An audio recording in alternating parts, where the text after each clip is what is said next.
Hey, I have a video that I may post later. We talk about James a lot. Here's why we talk about James so much. Most of the emails that I get are related to either assurance of salvation. Well, it's actually, they know the gospel, but they can't figure out whether they believe it, or they can't figure out if they're saved. And the main stumbling block is James 2. Now, if you're not someone who is fielding emails every day and actually trying to help anyone, but just going around saying that you need to show your faith and you need to let your faith be seen of men and let it be profitable and we need to bear good fruit and that's what you're doing, then you don't have any idea what you're talking about. You don't know. You're not trying to help anybody. You're just going around beating people with James 2. Well, of course you don't think James 2 is an issue that needs to be addressed. But I have to address it all the time. It's not like it's something that you could just ignore. It's the main stumbling block. Why do people think they didn't believe the gospel? Well, because they've been told from James 2 that faith without works is dead. And it's a redefinition of faith, using James to say that faith alone does not justify. It's works that show your faith before God and before men.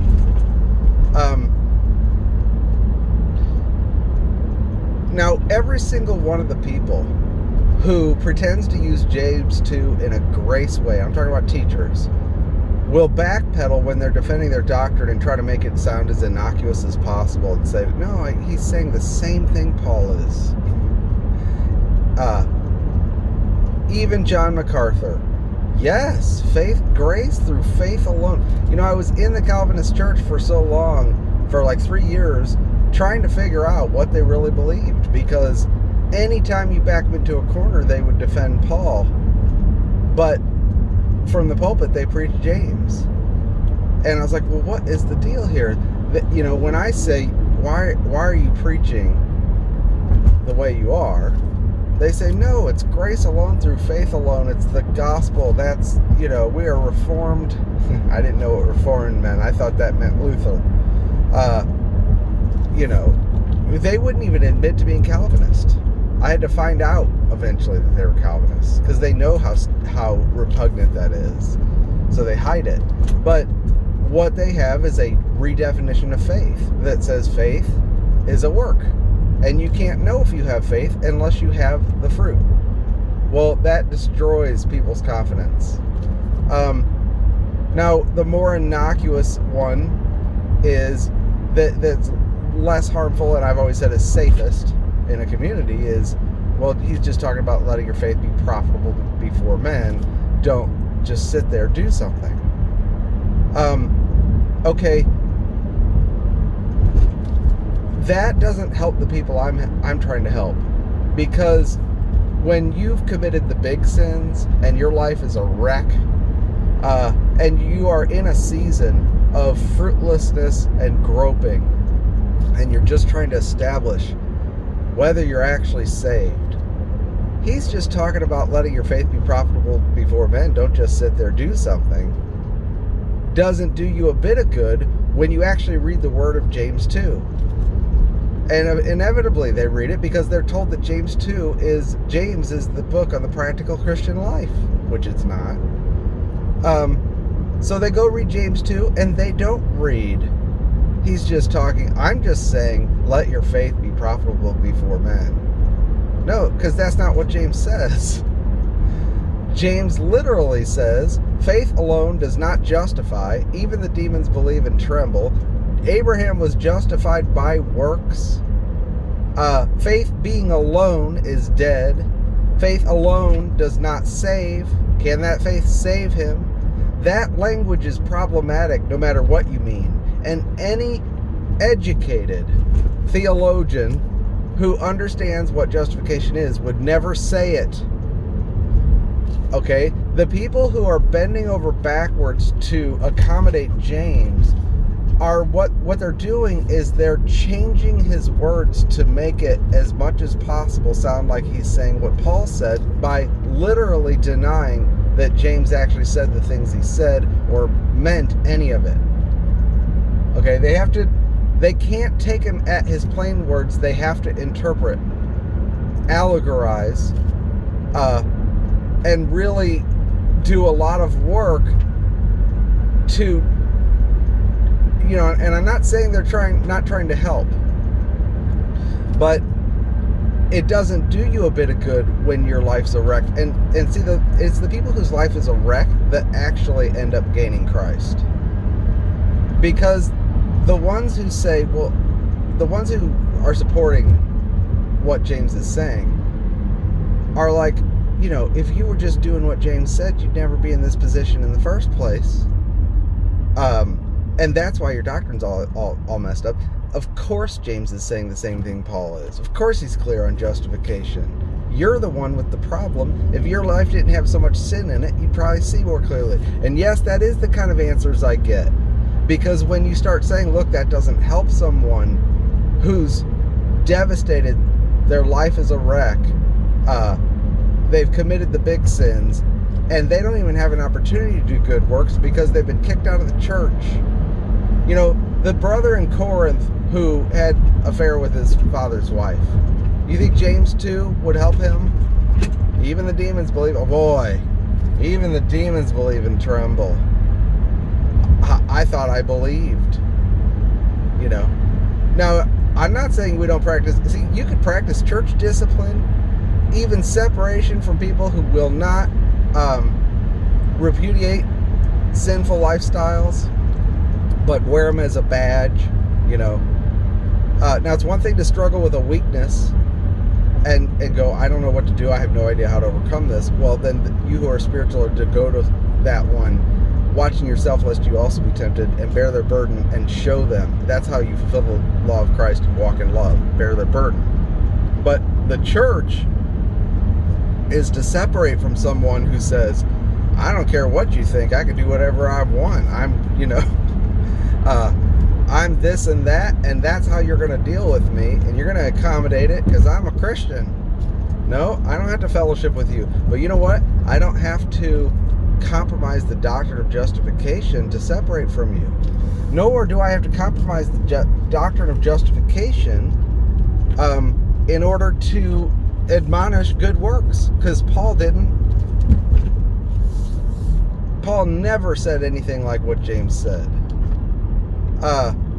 And James literally said what he said, and words have meaning. Now, what I do find in common with all the people who want to leap to the defense of James 2, even the ones who say they're grace, is that they don't seem to care about the precision of the word. They allegorize left and right. And yet, when we look at it and we say, what we want you to do is read the plain text of James 2. Don't interpret, don't allegorize. What is he saying? And then we want you to read the plain text of Paul's own testimony from Galatians 1 and 2, where, the doctrine that shook the continent of Europe and broke off the chains of the Roman Empire was the book of Galatians. And you know what that book comes out of? All the doctrine in that book comes out of a rebuke. It's an anecdotal account of a rebuke to Peter, who acted like a hypocrite and pretended like he wasn't eating with the Gentiles and broadcast that he was under law for fear of men from James. Okay? And that was what led to the Acts 15 council. So we want you to read Paul's own testimony from Galatians 1 and 2, where he clearly says he did not bring his doctrine to Jerusalem. He didn't even have a chance to until the Acts 15 conference. He hadn't met any of them. They did not have his insight. And then we want you to read the plain text of Acts chapter 1 through 15, and you tell me what they believed in Jerusalem. And then go back and read James 2, and realize that it was written prior to Acts 15. This is not super hard. And then what do they say? You're twisting the word. You're just pulling a narrative out of your... Somebody said, you're just talking out of your ass. You're a heretic, Bible denier. It's absolutely ridiculous. The accusations thrown at us, while people refuse to look at the literal plain text words on the page that James 2 says, recognize the significance that it was written before Acts 15, which means he did not have the benefit of Paul's insight, refuse to acknowledge what the story in Acts tells us about what they believed in Jerusalem, which is that Jews are under law, Gentiles have to be proselytes to Jews. And then refuse to acknowledge what Paul said in Galatians that led to the doctrine of, I through the law died to the law. I've been crucified with Christ. Nevertheless I live, yet not I, but Christ in me. The life I now live in the flesh, I live by the faith of the Son of God, who loved me and gave himself for me. I do not frustrate the grace of Christ, for if Christ died in... if righteousness came through the law, Christ died in vain. That was actually in the quote of his anecdotal account of his rebuke to Peter in front of everybody. And that all was stimulated from the fact that Peter was afraid of men from James, because the last time he'd been in Jerusalem, he was persecuted for eating with Gentiles when he went to Cornelius' house in Acts 10. And the Holy Ghost fell, and he stayed there for a couple days. When he came back, there were two things that they said. So Gentiles can be saved, which was a surprise to them, number one. And number two, they persecuted him for eating with Gentiles. And we know that persecution must have been very strong, because by the time the brothers, or the men, came from James to Antioch, months or maybe a year later, he's still so afraid of him that he literally gets up from the table and pretends like he's not been eating with Gentiles, because in his mind, we're still under law and he's not clear. So Paul says for the first time, we died to the law and we were crucified with Christ. Now that's what he's been teaching, but they don't understand that in Jerusalem. That's why Galatians was written, and that's why Hebrews was written. And in Paul's doctrine, in his gospel, which is Romans, he addresses the question, when was Abraham justified? Now, who's he asking that to? Why is he establishing the timing? Because what had been circulating was everybody thought Abraham was justified by works, and they were tying it to big acts that he did, including Mount Moriah. Where did they get that? From Jerusalem. That was what they were teaching. James is a reflection of what they were teaching in Jerusalem. It's not about James. It's not that he is special. We make him special because he's the Lord's brother, and everybody who's dealing with him is trying to treat his letter like it's apostolic, and he's not an apostle. He was not a disciple. He wasn't the 13th apostle. He wasn't a replacement for Judas. I've gone through all this a million times. When you go and look at what they believed, you start to understand what the source of Galatian error is, which is not just about how to get saved, but how is the Christian life lived. Now, James is a picture of what Christian teaching would look like if you didn't have Paul. And I've done video like that before about, okay, here's what Paul brought to the table, and if you take it out, this is what you're left with. You're left with the synoptic gospels, the teachings of Jesus, the Sermon on the Mount. You're left with Deuteronomy, the law, cursings and blessings, the prophets, Proverbs, and Psalms, And that's pretty much what James sounds like. How is the Christian life lived? You know why everybody says that James is so practical?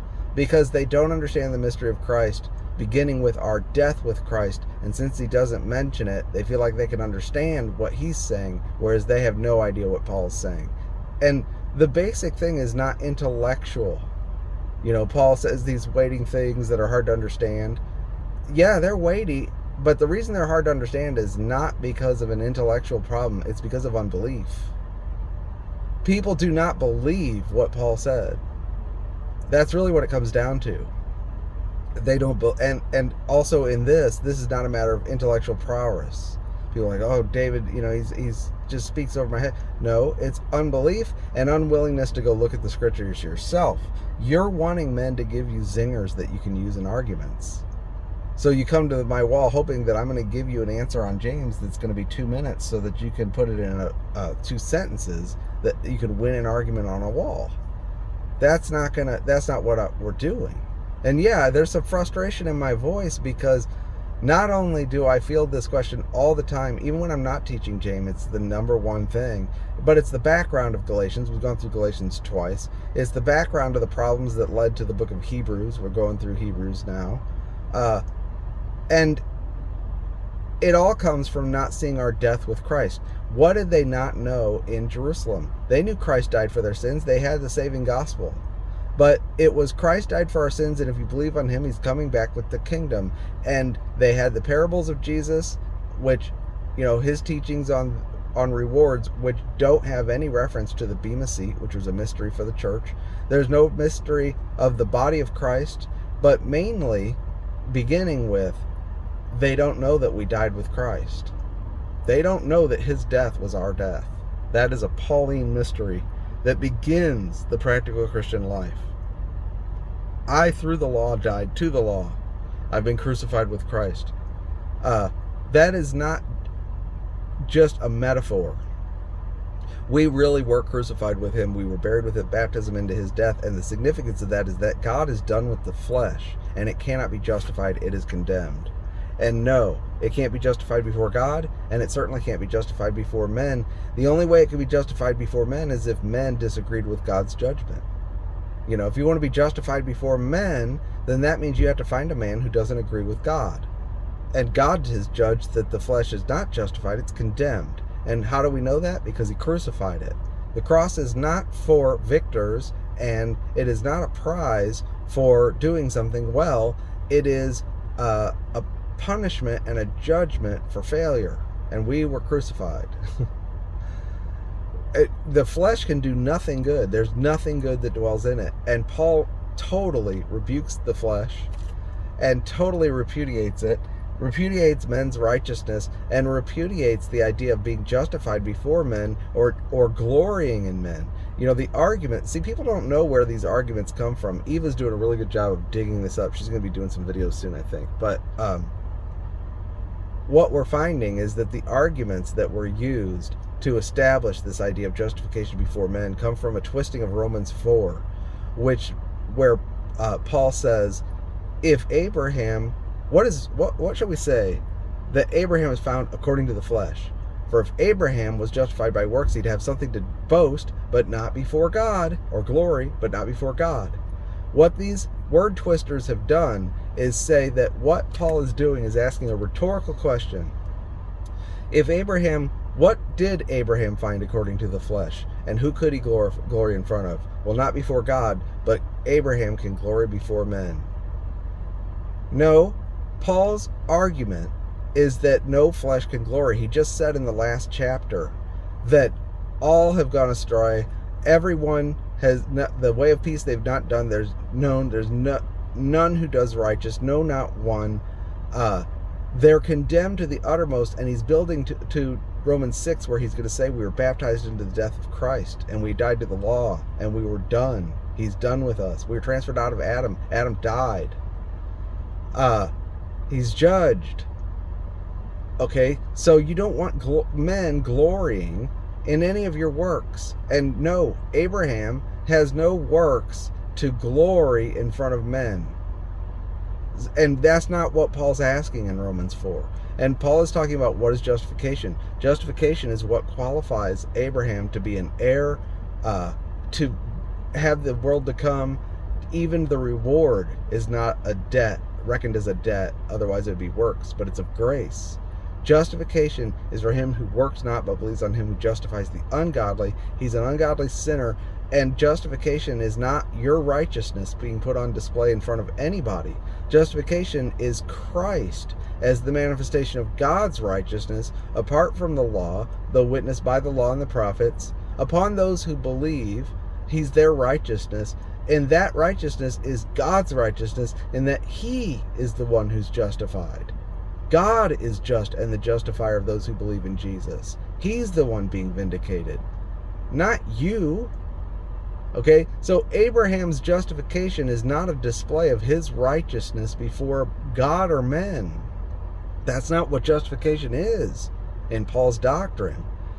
Well, see, people ignore Paul's doctrine or then try to say, well, James was also clear on justification, and here's a compliment to Paul's teaching. There's a different kind of justification. And it is thoroughly wrapped up in, number one, overthrowing Paul's doctrine. Number two, it's law-oriented. So everyone that teaches this, when you start digging into the actual commentaries and what they teach, the official doctrine, see, what people do on YouTube is run around and just repeat things they've heard. 2-minute sound bites. But when you go and dig, what is the source? Where did this come from? Justification before men? Because I never saw it in commentaries before coming to YouTube. Now we're starting to find out, okay, who wrote about it? Where is it coming from? And I'm really disappointed in some cases because some of my favorite writers, one of my favorite writers actually had some of these views that I didn't know about. But it is still fairly recent. But what it is it's based on the assumption that James is somehow apostolic and his letter should be treated with the same weight as Paul's, which is more than silly. It's stupid. And, you know, the argument that keeps coming to my wall is, well, the Bible's inspired. Yes, God narrated everything that he did, and then the critical things that were factors in why the truth is not penetrating or why the move was frustrated or seemingly frustrated. Everything is documented. It's inspired to be there, but not everything is the doctrine. And we are to test by the doctrine of Christ. And James' letter is not apostolic. It is not on that level. He wasn't an apostle.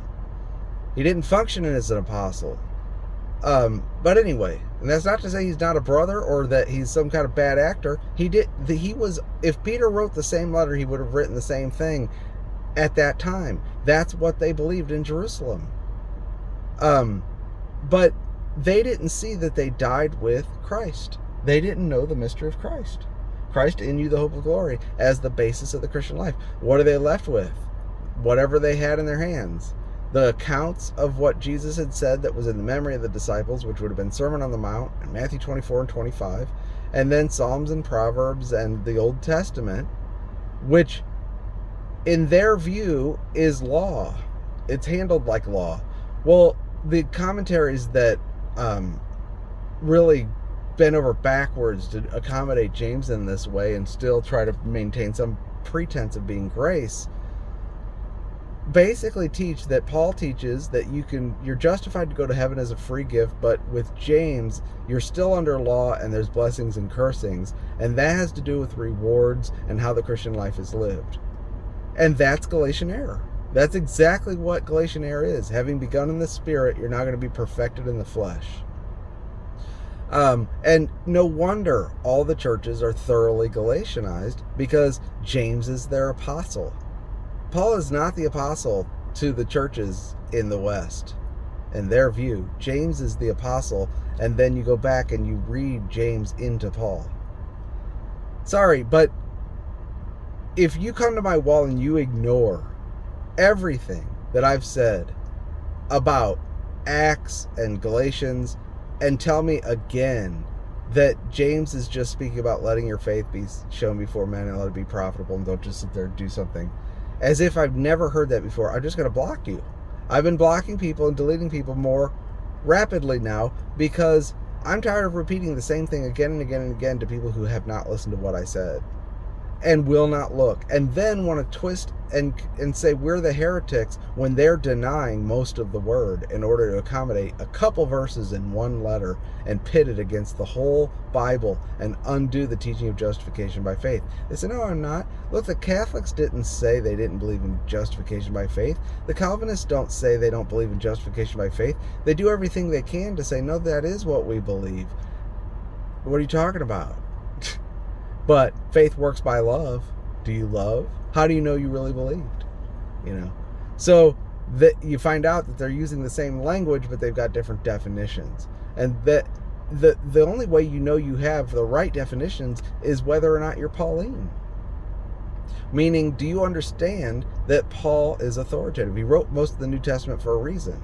Most people don't even know Paul's own testimony about what God gave to him that made him unique and why he's authoritative. That's why I wrote that book, Progressive Revelation in Paul's Gospel. People aren't very interested in that. But you should check it out. It's short. All right, I gotta go.